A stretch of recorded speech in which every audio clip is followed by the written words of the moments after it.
Добрый день, дорогие ребята и уважаемые гости! В рамках образовательного проекта отделения теории музыки «Краски звука» мы начинаем знакомство с миром музыкальных звуков. Сегодня у нас необычный открытый урок. У нас в гостях артисты уникального ансамбля якутских самобытных инструментов «Кыл-Саха» Национального театра танца Республики Саха-Якутия имени Сергея Афанасьевича Зверева. Ансамбль «Кыл-Саха» был создан в 2014 году музыкантами-энтузиастами в Национальном театре танца имени Зверева. Музыканты исполняют народную музыку на воссозданных якутских национальных инструментах.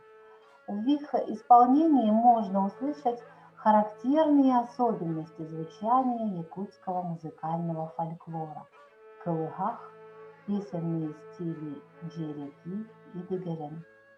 Ансамбль является лауреатом республиканского конкурса, посвященного 115-летию со дня рождения Сергея Афанасьевича Зверева, обладателем премии мира Международного фестиваля этнической музыки и ремесел «Мир Сибири», обладателем гран-при Всероссийского конкурса талантов «Палитра талантов», участником многих международных конкурсов и фестивалей. С большим удовольствием я сегодня представляю вам руководителя ансамбля, отличника культуры Республики Саха-Якутия, члена Союза театральных деятелей Российской Федерации и Союза музыкальных деятелей Республики Саха-Якутия, выпускницу нашей школы Анну Ивановну Томскую. Анна Ивановна является также солисткой и архивариусом оркестра национальных инструментов театра танца и преподает в Якутском музыкальном колледже и Арктическом государственном институте культуры и искусства. Также в составе ансамбля известные музыканты, заслуженный артист Республики Саха-Якутия Афанасий Афанасьевич Томский, отличник культуры Республики Саха-Якутия Дмитрий Васильевич Винокуров. Сегодня мы также рады видеть в составе ансамбля еще одну выпускницу нашей школы, отличника культуры Республики Саха-Якутия, члена Союза театральных деятелей Российской Федерации Зою Петровну Васильеву. Хотелось бы отметить, что в составе ансамбля есть преподаватели, которые в разное время преподавали в нашей школе. Это отличники культуры Республики Саха-Якутия Анюта Николаевна Иванова, которая вела класс домбры и оркестра, Вера Ивановна Григорьева, класс домбры, и Афанасий Николаевич Федоров, который сегодня ведет класс ударных инструментов в нашей школе. Мы очень рады видеть вас всех сегодня у нас в гостях. Итак, позвольте передать слово руководителю ансамбля «Кыл-Саха», отличнику культуры Республики Саха-Якутия Анне Ивановне Томской. Здравствуйте, здравствуйте, дорогие дети, учащиеся, коллеги, наши музыканты. Да. Во-первых, я благодарю Наталью Владимировну за открытый урок, за интерес к национальным музыкальным инструментам. И да, я действительно закончила эту школу, ДШИ номер 2, тогда она называлась Республиканская детская музыкальная школа. Я приехала из района, из Ангинского, и мы жили в интернате при школе. И сейчас я счастлива, что я вместе работаю со своей первой учительницей Верой Ивановной Григорьевой. Я начинала обучение на музыкальном инструменте именно у нее. Я очень благодарна. Вот. Ну, давайте начнем нашу лекцию. Якутские национальные инструменты. В культуре каждого народа имеются свои традиционные музыкальные инструменты, отражающие его жизненный уклад, быт, мировоззрение. Каждой национальности свойственны свои музыкальные инструменты, соответствующие их звукоидеалу, присущие именно только их народу. Такими инструментами является, конечно, известный наш хомус. Давайте у меня презентация. Вот Хомус — это язычковый инструмент. У нас в ансамбле на хомусе играет Афанасий Томский. Далее второй инструмент, какой называют якутским, это сразу на ум приходит, конечно, шаманский бубен, ударный ритуальный инструмент. И третий инструмент становой организации, единственный инструмент, это струнно-смычковый инструмент кылыгах, крымпа. Почему кылыгах? Это старинное название крымпа. Крымпа от слова скрипка, скрипка, крымпа.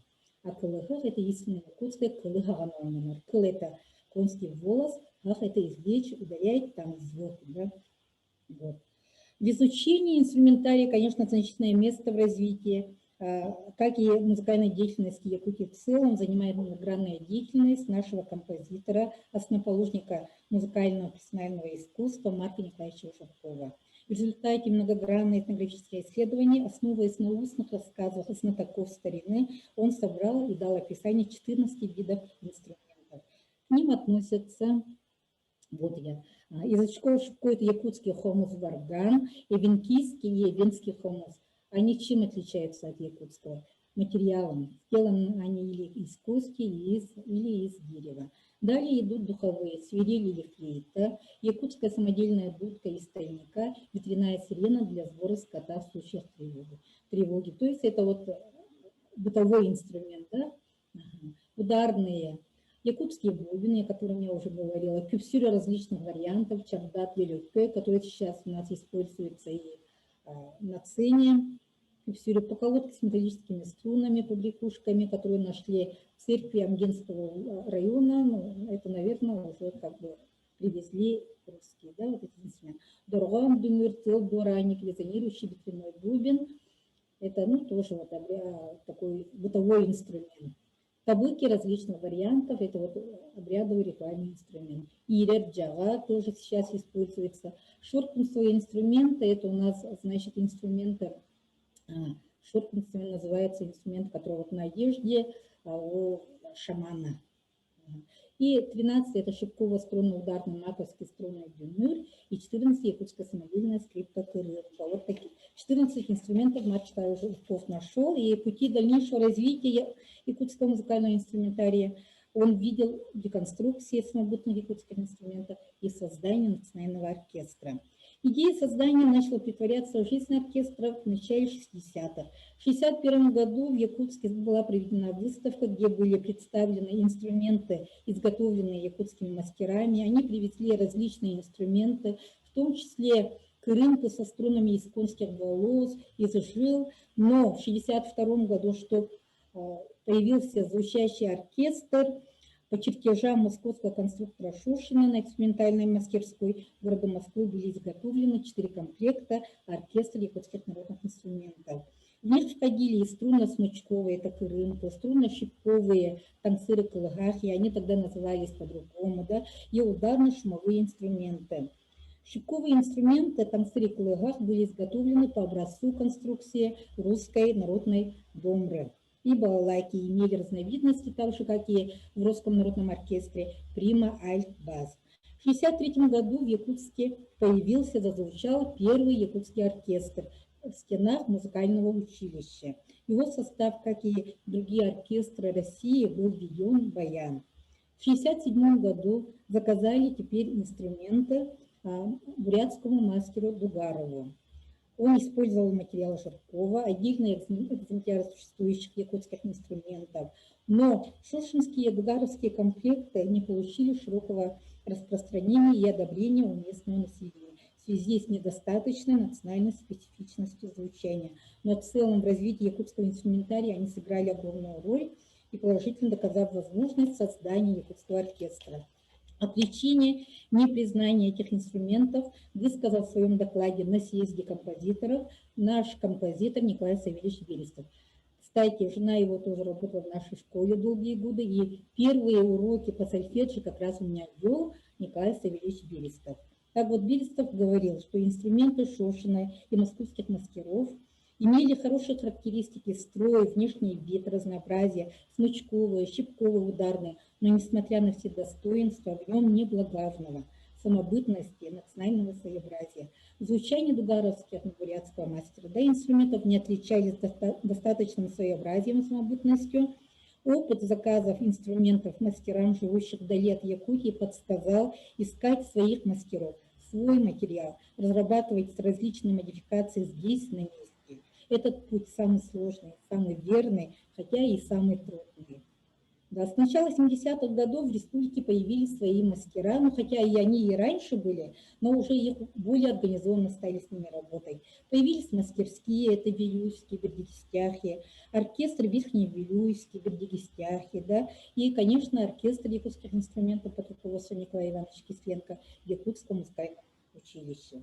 Следующий этап начался в 90-е годы. В это время в Якутии возрождается интерес к национальной и традиционной культуре в целом. В 1993 году появился наш оркестр. Вот оркестр национальных инструментов театра танца имени Сергея Зверева «Крыла». Вот вы видите наши инструменты, они стилизованные. Как я уже говорила, что их сделали под инструменты русских народного оркестра русского, да. В составе нашего оркестра струны смычковые, это кырымпа с металлическими струнами, хоппа-кырымпа, тоюк-кырымпа, но они отличаются формами. Хоппа-кырымпа играет тоже как на скрипке, тоюк-кырымпа способ игры другой, а уже вертикально держит инструмент и играет сидя. Кыл-кылыгах, кыл-тойон – это вот инструменты, на которых сейчас мы играем, Руслана Габушева. Дальше идут струнно-щипковый танцер, малый, альт-басовый, кылыгах струнно-щипковый. Кстати, раньше в школе в ДШИ, когда она была в городской, был национальный вот состав, был, я помню, национальных инструментов. При Гоголева всегда, и они, по-моему, занимали еще какие-то места в республиканских конкурсах. Так, ударные инструменты, дюмюр, кюпсюр, джага, маскоба, хабарджа, тара. Далее я ознакомлюсь с этими инструментами. Язычков якутский хомус, духовые у нас дуранчик, аян и классические академические инструменты, это скрипка, баян, флейта, бас, гитара. Да, в 2014 году инструментарий нашего оркестра стал пополняться аутентичными инструментами с появлением мастера Руслана Габушева. Это вот таланта, вышедшего из народа, он самобытный мастер, сам делает инструменты, сам отлично играет на этих инструментах.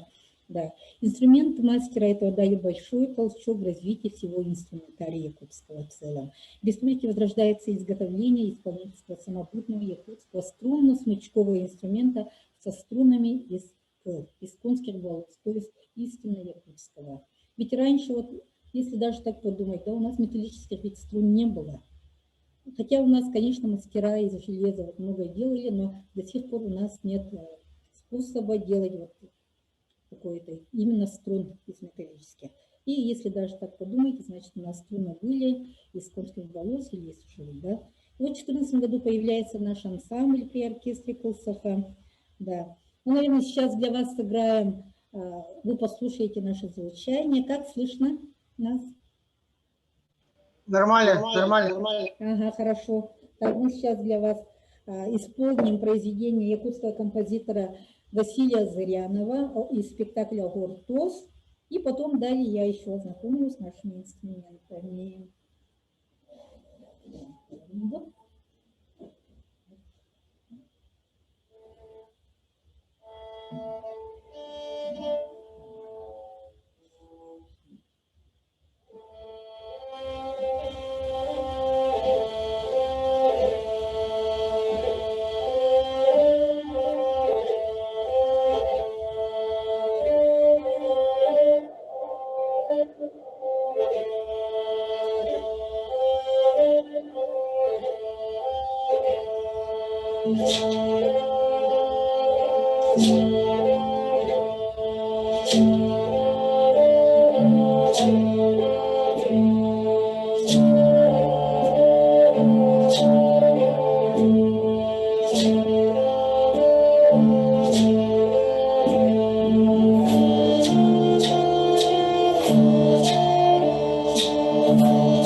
Вот такое произведение из спектакля «Удаганки Агортос». Мы вам сыграли сюиту. Слышно? Да, все хорошо слышно. Ну, хорошо. Далее идем. Ага, вот вы видите нашего мастера Александра Ивановича Чахова и Руслана Прокопьевича Габышева. Так, ознакомить хочу с инструментами. Основной инструмент – это кылгах в нашем ансамбле, то есть крынка со струнами из консервовых. Это единственный инструмент среди аутентичных музыкальных инструментов, имеющий тоновую организацию. Первое упоминание о струнном инструменте якутов в Крымке принадлежит исследователям середины 19 столетия, это Мейдендорфу и Мако. По описанию местных собирателей и энтузиастов середины 20 столетия, наиболее древним видом крымпы был так называемый кылгах. Кылгах крымпа, кылгахтах крымпа, кыллах крымпа, кыл-крымпа. Этот инструмент был утерян, на нем долго не играли, и вот с появлением мастера Руслана Габышева и ансамбля Кылсаха кылгах со струнами из консерволов звучит не только у нас в республике, но и далеко за ее пределами. Вы видите разновидности кылгах, они отличаются не только своим видом, да, но и тембрами отличаются. Вот у меня, допустим, в солирующей партии я играю сопрановый, альтово-сопрановый. Далее идет, вот у Анюты Николаевны тоже, она играет сольную партию тоже, да, у нее тоже тембр средний, да, вот сопрановый, альтовый. Аккомпанирующие у нас роли играет кылгах Вера Ивановна, видно, да, и Зоя Петровна тоже. Вот очень интересный инструмент тоже Руслана Габышева, басовый инструмент Тоен Крымпа. Вы, может, заметили или нет, на нем играется и смычком, и щипком, то есть это струнно-смычковый, и струнно-щипковый, так еще он и ударный еще инструмент. Вот. На нем можно изображать и звуки различные, допустим, вот бокалы. Давайте послушаем.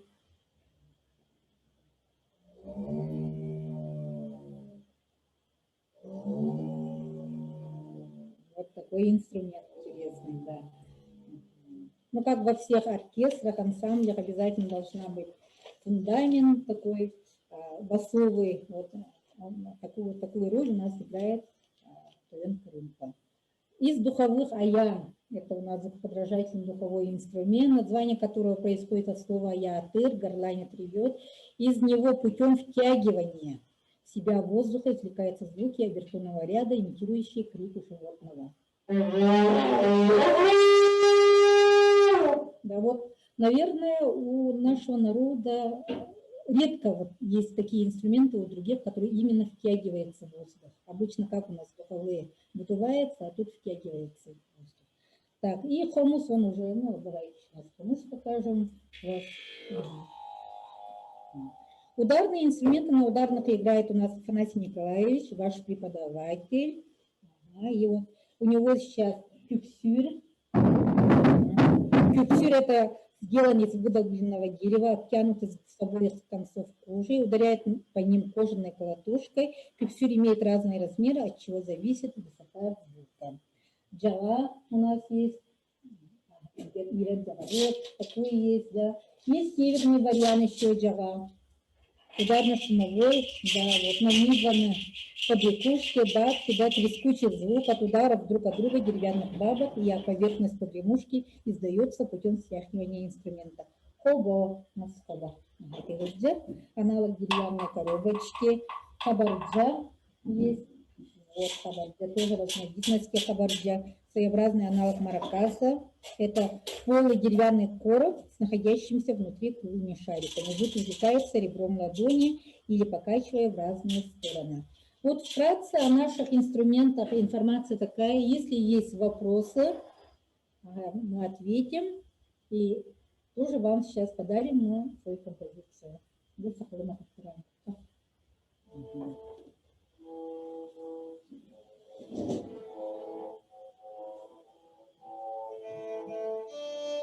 Ага. Ну, как заметили, что у нас у всех пионерные инструменты, потому что струны из конских волос, он очень такой зависимый от влажности, от этого, да, и во время игры может спускать или наоборот повысить строй свой.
Вот такая композиция. Попурейк на якутские мелодии.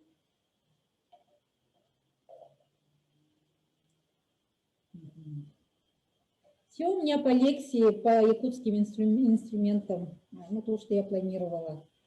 Я всю информацию вам сказала, так что я готова ответить на ваши вопросы. Спасибо большое, дорогие коллеги. Если у кого-то есть вопросы, здесь у нас есть учащиеся разных отделений. Дети, у кого-нибудь есть вопросы к артистам ансамбля Кылсаха, пожалуйста, задавайте. Алло, здравствуйте, Анна. Здравствуйте. Здравствуйте, ага. Здравствуйте. Всем привет. Я хотел спросить, да? У вас есть отдельная программа для обучения в школе? Есть у вас? Ага. Спасибо за вопрос.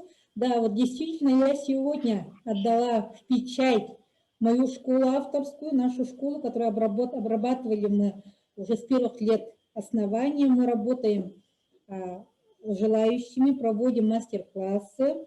Я также обучаю на этих инструментах в музыкальном колледже.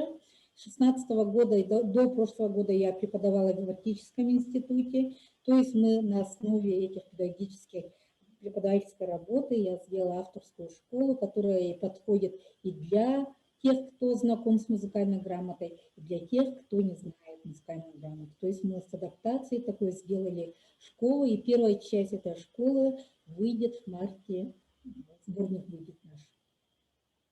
Ага, ну хорошо, ждем тогда эту программу, да? Да. Угу. Да, и еще вопрос, а где можно приобрести этот музыкальный инструмент, вот для того, чтобы дети играли? Ну, с вами рядом живет Руслан Габушев, ваш мастер, наш мастер. Ну, Вот сейчас... там очень трудно играть детям. Да, детям трудно, действительно, но при желании, конечно, можно научиться играть. Это не тот инструмент, который сразу нажимаешь, и звук выходит, на нем долго учиться, да, чтобы звук выходил. Появились мастера, которые, на инструментах которых детям более-менее легче играть. Это Андрей Осипов, в Намском Улусе живет. Также в Маттага, Мягмоловске живет Дмитрий Чинянов. И Руслан Габушев тоже делает такие инструменты. Просто ему надо говорить, что это для детей и для взрослых. Конечно, то, что струны из конских волос, это, в этом есть трудности свои, но есть и большой плюс. Именно вот из конских волос струны дает наша своеобразная самобытность, да, вот наше звучание, есть в нем звукоидеал нашего народа. Он передает, как уже Наталья Владимировна говорила ранее, да, что передает наш кулыгах, да, фальцетный звук, наши джерепи, дегорен, наши манеры пения выходят только на этих инструментах. И, ну, если можно подражать и звуку природы, да, и голосу человеческому. То есть возможностей у этого инструмента очень много. Да, спасибо. Мы, конечно, очень бы хотели иметь